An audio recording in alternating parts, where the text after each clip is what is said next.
સાથી મિત્રો, જય ગૌ માતા. આપણે વર્કપ્લેસમાં સ્ટ્રેસ મેનેજમેન્ટ વિશે પાર્ટ 0.1, 0.2, 0.3 એ આપણે ખાલી આમુખ અને પ્રસ્તાવના જોઈ. હવે છે ને આપણે સ્ટ્રેસ એટલે જેનો સ્ટ્રેસનો પાયો શું છે, એમ સ્ટ્રેસના પાયામાં શું વાતો હોઈ શકે, માનવ શરીર માટે સ્ટ્રેસ કેટલો હેલ્પફુલ છે અને કેટલો નેગેટિવ છે, મતલબ કે નુકસાનકારક છે, એ આપણે આગળ જોવાનું છે. તો સૌથી પહેલાં અમારી ચેનલને સબસ્ક્રાઈબ કરી દો અને થોડુંક ધીરજથી આ વિડીયો જોવો પડશે, કારણ કે 15-20 મિનિટ સમથિંગ જઈ શકે છે. પણ ડિટેલ્સમાં આપણે હવે જવાની તૈયારીમાં છીએ. તો આ વિડીયોની અંદર સૌથી પહેલાં સ્ટ્રેસ નામનું જે આ જે દર્દ છે માનવ શરીરની અંદર, સ્ટ્રેસફુલ જે લોકો થયા છે અને ઇન્ડસ્ટ્રી લેવલે વધારે છે, એના વિશે આપણે ડિટેલમાં વાત કરીએ છીએ આજે. તો મિત્રો, આ સ્ટ્રેસ છે એનું નામ આપણે આપીએ છીએ BN દસ્તુર સાહેબના કહેવા પ્રમાણે કે સ્ટ્રેસની બારખડી. એમ વર્કપ્લેસમાં સ્ટ્રેસ મેનેજમેન્ટ જે આપણે વર્કશોપ આ ચલાવી રહ્યા છીએ કોન્ટિન્યુઅસ, એનું આ ફર્સ્ટ આમુખ આપણે આપી રહ્યા છીએ. તેનું નામ છે સ્ટ્રેસની બારખડી. આપણે ગઈ વખતે જોયું હતું કે અત્યારની સદીનો જે કર્મચારી છે એ CEOથી માંડીને છેક સિક્યુરિટી ગેટ સુધી ઊભેલો જે કર્મચારી છે, એ સૌથી પહેલાં જે ચાલતી હતી સર્વિસ એ લોકોની, એ ન કદી અનુભવેલી અનિશ્ચિતતાઓના માહોલમાં અત્યારે જીવી રહ્યો છે. એના ઉપર એના માથા ઉપર લટકતી તલવારો છે, પાતળી દોરીની જેમ, એ પણ આપણે વાત કરી હતી. એના બેકગ્રાઉન્ડમાં જોઈએ તો અત્યારે શું ચાલી રહ્યું, તો રિવોલ્યુશનમાં જોવા જઈએ તો reengineering, restructuring, cost cutting, flattening, delayering, merger, take over, outsourcing, આ બધાના લીધે શું થઈ રહ્યું છે કે કર્મચારી ક્યાંય ને ક્યાંય નાના મોટા સ્ટ્રેસમાં વર્ક કરી રહ્યો છે. તો દર વર્ષની અંદર વર્ષ દરમિયાન લાખો કર્મચારીઓની છટણી થતી હોય છે આમાં, બરાબર. પ્રતિસ્પર્ધીઓ હોય એના લીધે કંપનીઓની ઇન્ટરનલ સ્ટ્રેટર્જી બદલાતી રહેતી હોય છે. પરિવર્તન નામનો જે વર્ડ છે એ બહુ જ ઓલ્ડ થઈ ગયો છે, જે ચેન્જ લાવવાનું હતું. અત્યારે નવો વર્ડ માર્કેટમાં ચાલી રહ્યો છે કે રિવોલ્યુશન, એમ ક્રાંતિકારી. તો એવરી સ્ટેપને આપણે રિવોલ્યુશનને જ માર્ક્સ બનાવીને જોઈએ છે. તો જે પરિવર્તનો સ્વીકારવાના છે, અપનાવવાના છે, સમજવાના છે, અમલમાં મૂકવાના છે, એ બધા મેનેજમેન્ટ ગુરુઓ રસ્તા ઉપર આવી ગયા છે હવે. અને જે દિશા બનાવનારા મેનેજમેન્ટ ગુરુઓ હતા એના પાટિયા પણ અસ્તવ્યસ્ત થઈ ચૂક્યા છે.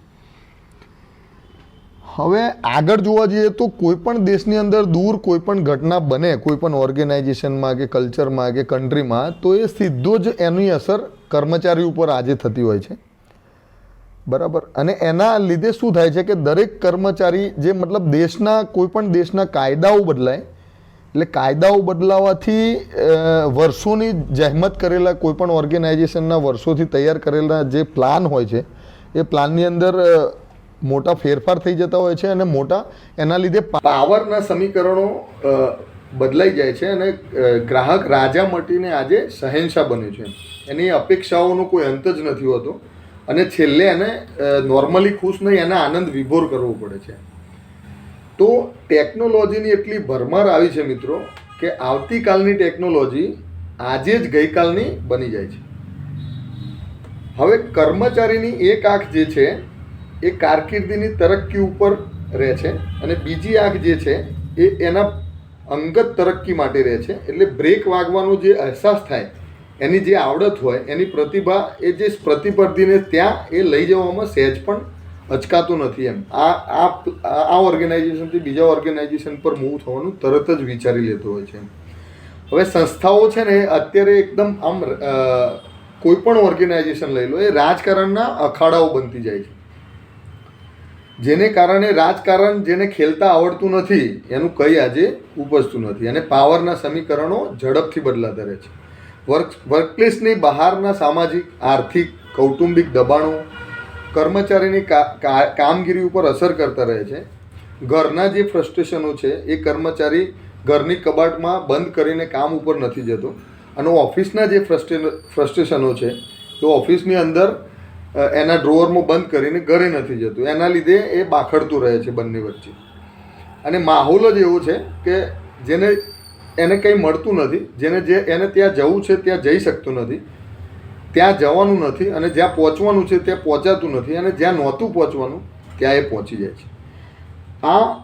અને આવા અનેક કારણોને બદલે માણસ છે ને સ્ટ્રેસનો અનુભવ કરતું રહેલું છે. આપણે એક અંગ્રેજ ફિલોસોફર સેમ્યુઅલ બટલર જે છે એમના કહેવા પ્રમાણે સામાન્ય નિયમ અને ખાસ નિયમ એવી રીતે જિંદગીના બે પાર્ટ હોય છે. સામાન્ય નિયમમાં આખરે માણસને જે જોઈતું હોય એ મેળવીને જ રહે છે, અને ખાસ નિયમમાં એવું છે કે એ ક્યારેય લગભગ ઇન્સાન માટે સામાન્ય નિયમ એક અપવાદરૂપ જ છે. હવે આપણે મિત્રો ખાસ એક વાત કરવાની છે સ્ટ્રેસ વર્કપ્લેસમાં સ્ટ્રેસ મેનેજમેન્ટનું જે શરૂઆતનું આ ચેપ્ટર છે એની અંદર, કે સૌથી પહેલાં એ જાણવું જરૂરી છે કે સ્ટ્રેસ શું છે એમ. તો સ્ટ્રેસ એ છે એક ડાયનેમિક ગતિશીલ સ્થિતિ છે માનવની. એ માનવીની સામે હોય છે એક ઓપોર્ચ્યુનિટી તરીકે, કન્સ્ટ્રેન્ટના રૂપમાં અને એક ડિમાન્ડના રૂપમાં. હવે માનવીની જે નજર છે એ અનિશ્ચિત હોય છે. માનવની જે નજર છે એ અનિશ્ચિતતાઓમાં રહેલી હોય છે, એટલે સ્ટ્રેસનો અનુભવ કરતું રહે છે. સ્ટ્રેસની વ્યાખ્યા કરવી થોડી અટપટી છે, પણ BN દસ્તુર સરના જે વાક્યો છે એમાંથી લઈએ તો આપણે એવું કહી શકાય કે જિંદગીના જે રસ્તાની અંદર જે તકો આવતી રહે છે એ આપણે પકડી શકતા નથી, ત્યારે આપણને સ્ટ્રેસનો અનુભવ થાય છે. મતલબ કન્સ્ટ્રેન્ટ જે આવે રસ્તાની અંદર, આપણા કોઈ પણ વે ઓફમાં કન્સ્ટ્રેન્ટ આવે એ આપણી ઝડપને ધીમી કરતા હોય છે, અને આપણી જે ઈચ્છા હોય, જે કામ કરવાની ઈચ્છા હોય એમાં બાધારૂપ બનતા હોય છે, ત્યારે સ્ટ્રેસનો અનુભવ થતો હોય છે. બરાબર. જે ડિમાન્ડ હોય એ આપણે લેવા જતાં એનાથી દૂર દેખાય આપણી ડિમાન્ડ, એટલે આપણે સ્ટ્રેસને અનુભવીએ છીએ. સ્ટ્રેસની શક્યતાઓ વાસ્તવિકમાં સ્ટ્રેસને તબદીલ થવા માટે બે શરતોનું પાલન કરવું બહુ જ જરૂરી છે. પરિણામમાં અનિશ્ચિતતા જે હોવી જોઈએ, પરિણામ ખૂબ અગત્યનું પરસીવ હોવું જોઈએ. સંજોગોની બાવજૂદ જ્યાં તકો ઝડપવાની અનિશ્ચિતતા હોય, કન્સ્ટ્રેન્ટ થવાની જે શક્યતાઓ ઉપર શંકા હોય, અને જે જોઈએ છે તે નહીં મેળવવાનો ડર હોય, ત્યારે બહુ જ સ્ટ્રેસની માત્રામાં વધારો થતો હોય છે. સ્ટીફન રોબિન્સ જેવા ઓર્ગેનાઇઝેશનલ બિહેવિયરના ગુરુઓએ સ્ટ્રેસના વિવિધ મોડેલો તૈયાર કર્યા છે. જે મોડેલો સ્ટ્રેસ આપનારા પરિબળોને એમને 3 ભાગમાં વહેંચ્યા છે. એક છે એન્વાયરમેન્ટલ સ્ટ્રેસ, બીજો છે સંસ્થાકીય સ્ટ્રેસ, અને ત્રીજો છે અંગત સ્ટ્રેસ. સ્ટ્રેસની શક્યતાઓ જ્યારે વધારે બને ત્યારે માનવી ઉપર શારીરિક, સાયકોલોજીકલ બિહેવિયરનું અસર થાય છે. તો સૌથી પહેલાં મિત્રો જોઈએ તો એન્વાયરમેન્ટલ સ્ટ્રેસ એટલે શું? તો આજના માહોલમાં આર્થિક અને રાજકીય અનિશ્ચિતતાઓની ભરમાર છે. અર્થવ્યવસ્થામાં આવતા જે ચડાવ ઉતાર અને સાથે સ્ટ્રેસની માત્રા ઘટતી અને વધતી રહે છે. હજારો માઇલ દૂરથી આવેલા દેશોમાં બનતી ઘટનાઓ જે છે એ અસરોની દુનિયામાં ફેલાતા જાજી વાર નથી લાગતી. ટેકનોલોજી એટલી ઝડપે બદલાય છે કે ઘણી જહેમતે મેળવેલું જ્ઞાન 24 કલાકમાં નકામું મહેસૂસ થતું હોય છે. માહોલમાં થતા આવા ફેરફારો સ્ટ્રેસની માત્રા ભયજનક રીતે વધારવા સક્ષમ છે. એટલે એન્વાયરમેન્ટલ સ્ટ્રેસ, વર્લ્ડનું એન્વાયરમેન્ટલ જે છે એ માનવના સ્ટ્રેસ માટે જવાબદાર છે. બીજું એક છે સંસ્થાકીય સ્ટ્રેસ, એટલે ઓર્ગેનાઇઝેશનલ સ્ટ્રેસ. આજની સંસ્થાઓ ડાયનેમિક છે, ગતિશીલ છે. આપણે વાત જોઈએ સંસ્થાના કલ્ચરમાં, સ્ટ્રક્ચરમાં, વિઝનમાં, વહીવટમાં થતા પરિવર્તનો જે છે એ સ્ટ્રેસ આપતા રહે છે. સંસ્થાના લક્ષ્યાંકો અને કર્મચારીઓના લક્ષ્યાંકો બાખડતા રહે છે બંને વચ્ચે. આજની સંસ્થાઓ દરેક વિભાગને બીજા અને અનેક વિભાગોના સહકારની જરૂર પડે છે, પણ જે સહકાર મળતો નથી. સંસ્થા પોતાની સ્ટ્રેટર્જી બદલતી રહે છે. જે કરવાથી સંસ્થા આજે જ્યાં પહોંચી છે એ કરવાથી એ સંસ્થા પણ ટકી રહેતી નથી. એટલે એ સંસ્થાને પ્રતિસ્પર્ધીઓ અને ગ્રાહકો માટે અને રાજકારણીઓ માટે થઈને અને સંસ્થાને પોતાની સ્ટ્રેટર્જી બદલવા માટે મજબૂર કરે છે, અને એની અસર આપણા પાવરના સમીકરણો ઉપર પડે છે સંસ્થાના. એ જ વસ્તુ કર્મચારીઓના ભજવવાના રોલમાં પણ પરિવર્તનો લાવવા પડે છે, અને સંસ્થાના જે ભજવવાના રોલ સામે કૌટુંબિક અંદર ભજવવાના રોલ વચ્ચે કર્મચારી પિચકાતો રહેલો છે અને બાખડ રહેલો છે. કર્મચારીઓને જે ભજવવાનો રોલ છે અને કૌટુંબિક ભજવવાનો રોલ એમાં આપણે બાખડતા રહેલા છીએ. અને જે મેનેજરોની લીડરશિપ સ્ટાઇલો પણ આપણે સ્ટ્રેસ વધારવા માટે સક્ષમ છે. અને ત્રીજું છે મિત્રો અંગત પરિબળો, એટલે ઇન્ડિવિજ્યુઅલ રીઝન્સ છે સ્ટ્રેસ વધવાના. એટલે દરેક માનવી કામ ઉપર એની અંગત જરૂરિયાતો અને અપેક્ષાઓ પૂરી કરવાના ઈરાદાથી આવતો હોય છે. કામ કરે છે 8 કલાક, પણ આ બાકીના 16 કલાકમાં બનતી ઘટનાઓ એની કામગીરી અને અસરકારકતા ઉપર અસર કરે છે. આર્થિક અને સામાજિક સમસ્યાઓ એને સતાવતી રહે છે. એને પર્સનાલિટી ખૂબ અને ખામીઓ પણ સ્ટ્રેસનું પર્સનાલિટીની જે ખૂબી અને જે એની ખામીઓ છે એ પણ સ્ટ્રેસ પર ઘટાડો અને વધારો કરી શકે છે. એના ઉપર ઘણો આધાર રાખે છે. માનવની માનસિક તંદુરસ્તી જે નોર્મલ છે એ માનવ તંદુરસ્તી જેની સારી છે એને સ્ટ્રેસને સફળતાથી મેનેજ કરી શકે છે. હવે ત્રીજું છે સ્ટ્રેસની અસર કરતા પરિબળો. સ્ટ્રેસની અસરતાના પરિબળો જોવાના છે. એકલ દોકલ સ્ટ્રેસર, એટલે સ્ટ્રેસ જે આપણને સ્ટ્રેસ જે આપે એને સ્ટ્રેસર કહેવાય. એકલ દોકલ સ્ટ્રેસરનો વિચાર કરીએ તો વાતમાં ખાસ માલ લાગતો નથી, પણ સ્ટ્રેસની અસરોના સરવાળા થતા રહે છે. વિવિધ પ્રકારના સરવાળાનું કુલ સરવાળાની જે માત્રા છે એ સ્ટ્રેસની અસરોને પર્સન્ટાઇલમાં આપણે નક્કી કરી શકીએ છીએ. એમ કે અક્ષર આપણે જોયું છે કે પેલા ઊંટની અંદર જે હોય એ એના પીઠ ઉપર છેલ્લું જે તણખલું હોય એ નાનકડો સ્ટ્રેસ પણ અગાઉના જે ભેગા થયેલા સ્ટ્રેસને માત્રામાં ઉમેરાતા સ્ટ્રેસના અસરોનો અતિરેક થાય ત્યારે એને વધારે વજન લાગતું હોય છે. બરાબર. તો બીએન દસ્તુરની ભાષામાં આપણે આ જે સ્ટ્રેસને આપણે સ્ટ્રેસ એટલે શું જે આજે સમજ્યા છીએ એમાં સ્ટ્રેસની તારીખમાં પણ બીએન દસ્તુર સાહેબે જે વાત કરેલી છે છેલ્લે તમને વર્ણવી દઈએ. એની તારીખમાં એને યુટ્રેસ કહેવામાં આવે છે વર્લ્ડ વાઇડ. યુટ્રેસ એટલે ફાયદાકારક સ્ટ્રેસ. એકઠા થયેલા સ્ટ્રેસમાં ઘણા બધા સ્ટ્રેસ હોય, એમાં એક યુટ્રેસ છે એ ફાયદાકારક સ્ટ્રેસ છે. એટલે સ્ટ્રેસની તારીખમાં એક બીએન દસ્તુરે કીધું છે, જસ્ટ શેર કરી લઈએ. તો એમને 5 પ્રકારની વાત કરી છે. તો સૌથી પહેલું એક છે સ્ટ્રેસ જ્યારે આવી પડે ત્યારે માનવીને તેની તાકાતનો, શક્તિઓનો, નબળાઈનો અને સાચો અંદાજ આવતો હોય છે. સફળ ઇન્સાનોને સ્ટ્રેસના સથવારે આગળ વધતા જોયા છે આપણે. બીજું છે મિત્રો સ્ટ્રેસ જે છે એ માનવીને જિંદગી જીવવાની જડીબુટીઓ શોધવામાં મદદ કરે છે. ઇન્ટરપર્સનલ આવડતોમાં નિખાર લાવે છે.